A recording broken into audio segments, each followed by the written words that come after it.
So I'm dragging the skin to the side where I can get a flat surface with a muscle underneath. So this particular point is shallow surface with uneven muscle underneath, and it is really hard to pack the color smoothly. So what I do is I drag the skin out to a better surface and then pack the color. This is something which is really important whenever you are working on a difficult body part where the surface is not flat enough and there is a bony area like this elbow joint. So I prefer dragging the skin out to some place better. The main goal here is to pack the color uniformly and it should heal properly. So most of the artists struggle with this and their healed results are not so great. So there is no uniformity in the fill. There are uneven patches. So the main goal here is to pack the color uniformly and it should heal properly. But I've seen most of the artists struggle with this and their healed results are not so great. There is no uniformity, there are uneven patches, so I recommend do it the right way.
If you have noticed, I don't clean the tattoo much with the green soap solution. I rather avoid it because the more I clean it, the more irritation it causes to the skin. In fact, I work in such a way that I keep my tattoo clean all the time and I do it by using A&D. It keeps the skin moist as well as clean. Now, I use a lot of A&D while tattooing. Every time I go back to pick up the ink, I try to put the A&D on the skin before I again, put the needles into the skin. A lot of people have issues about and the skin looks irritated within few hours and I say most of the time the reason is that you are cleaning the tattoo too many times and causing damage to the skin.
I'm adding a new strip, spine, or whatever you call it. It's just to add the flow to the design. And it's not in the stencil, so I'm doing it like a freehand. Basically, I want the spine to flow with the anatomy of the arm. And so I took his arm off the armrest and had it in the rest position so that I can follow the anatomy correctly.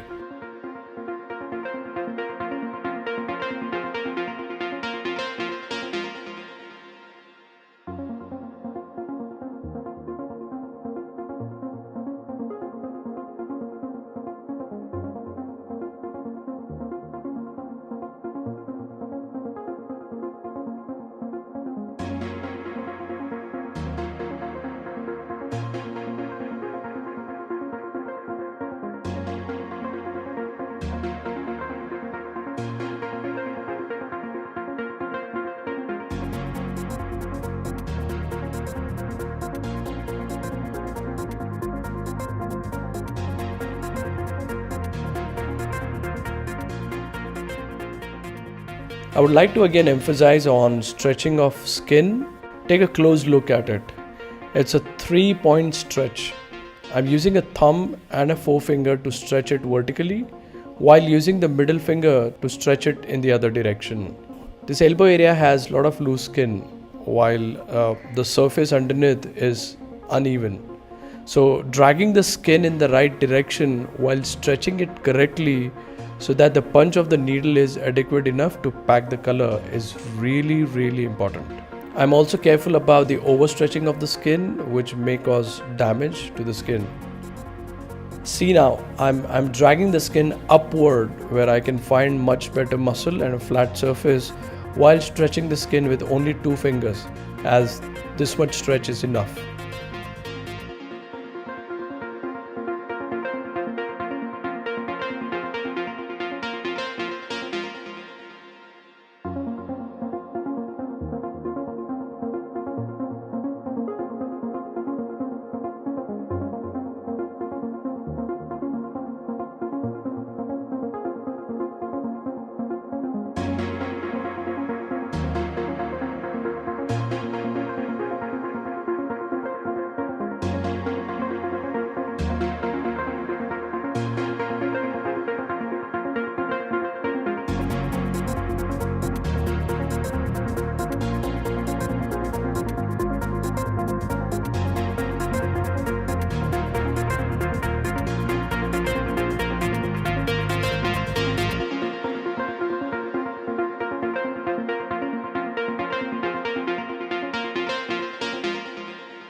There again, I had a 2-point stretch and I added a 3rd point to get a better stretching.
Now, what I realized that the color packing was not happening the way I wanted. Not the same way it was working when I started the tattoo. So, my point is that every inch of the skin is different, as I said before, and you can't use the same configuration of, machine speed to hand movement to needle depth everywhere. You need to be dynamic about it. You need to change your style based on the skin response you get. And so what I'm doing here now is slowing down the machine. That is, I've reduced the power to 9 Hz, and I've also slowed down the hand movement and going with the circular color packing technique and see how it goes. So you have to keep adjusting yourself as per the skin, and a lot of people have issues on packing the color. They say that the first few hours of the color packing was really smooth and easy, and later the skin stopped taking the color, and I don't actually agree to all of that, because you have to adjust as per the skin. The same technique cannot work throughout the tattoo. You need to be dynamic about it. So I experiment things and I do what works. I don't stick to just one thing.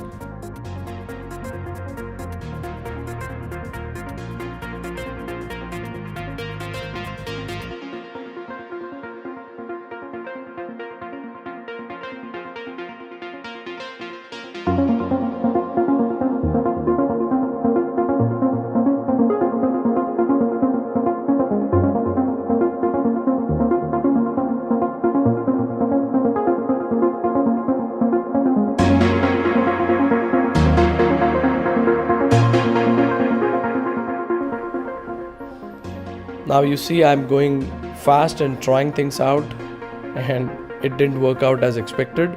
So the point is you have to try things out, go through trial and error and see what works and follow that.